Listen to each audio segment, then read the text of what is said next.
As a little sidebar, when I was researching this, I couldn't help thinking of my aunt, who was very interested in genealogy and spent a great deal of time researching our family history.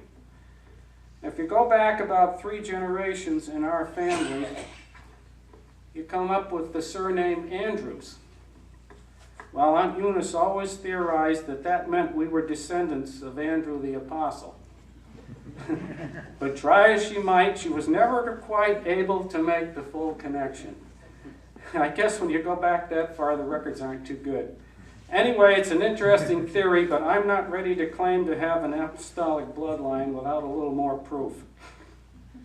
Where I'm going with all this is to show that Andrew and Philip took delight in bringing people to Jesus. Even though we live in a different time, we are blessed that God has chosen us to be among the people who have the capacity to know who Jesus really was and is. As Wesley writes, Jesus, the name that charms our fears, that bids our sorrows cease. 'Tis music in the sinner's ears, 'tis life and health and peace. The best part of having something good is sharing it with others.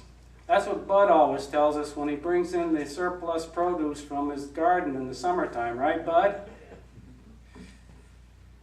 And we'll be talking a lot, but we should take no less pleasure in sharing our Jesus, and we'll be talking a lot more about that next month when we get the whole church involved in the Unbinding the Gospel project. A few of us have completed this study, and we truly believe that it will help our church do a better job of fulfilling the Great Commission and sharing our faith with those who don't yet know Jesus.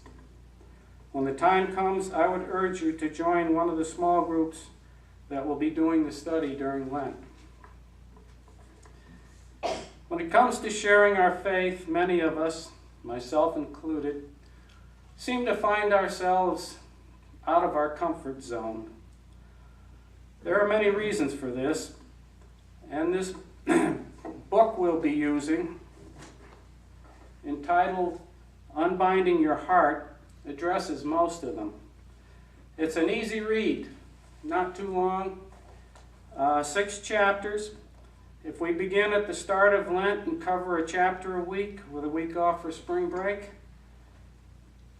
we can have it done by Easter.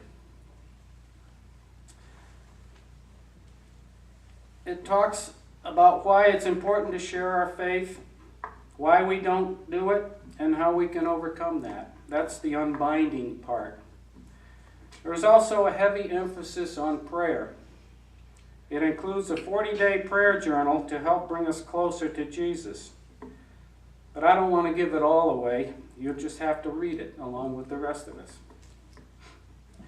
I do want to point out that for many people, when they think of faith sharing, they think of the Jehovah's Witnesses that come knocking on your door, or the overzealous evangelical who has decided that his mission in life is to save your soul. This is not about high-pressure tactics. One of my favorite Bible commentators is William Barclay, the Scottish New Testament interpreter. I like what Barclay has to say on that subject. He says, "Not very many people have ever been argued into Christianity. Often those arguments do more harm than good. The only way to convince someone of the supremacy of Christ is to confront them with Christ. On the whole, it's true to say that it is not argumentative and philosophical preaching which have won people for Christ. It's the presentation of the simple story of the cross." Let me illustrate by going back to our scripture lesson for today. Picking it up at verse 37, we read, "When the 2 disciples heard him say this, they followed Jesus. Turning around, Jesus saw them and asked, 'What do you want?' They said, 'Rabbi,' which means teacher, 'where are you staying?' 'Come,' he replied, 'and you will see.'" Or in some translations, it simply says, "Come and see." Skipping on to verse 46, where Nathanael is responding to Philip's declaration about Jesus, Nathanael says, "Can anything good come from there?" And Philip's response is again, "Come and see."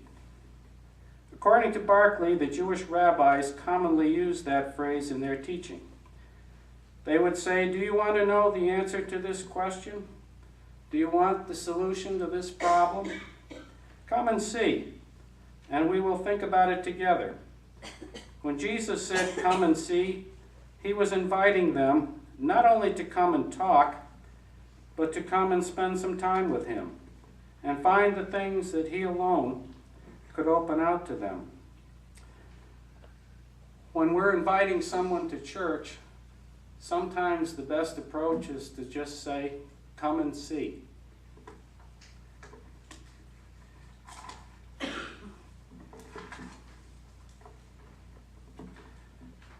Our closing hymn for today is, it's not a Wesley hymn, but it's one of my favorites. What a Friend We Have in Jesus, number 403, and it's also one of Miriam's favorites, so she's going to come up here in front and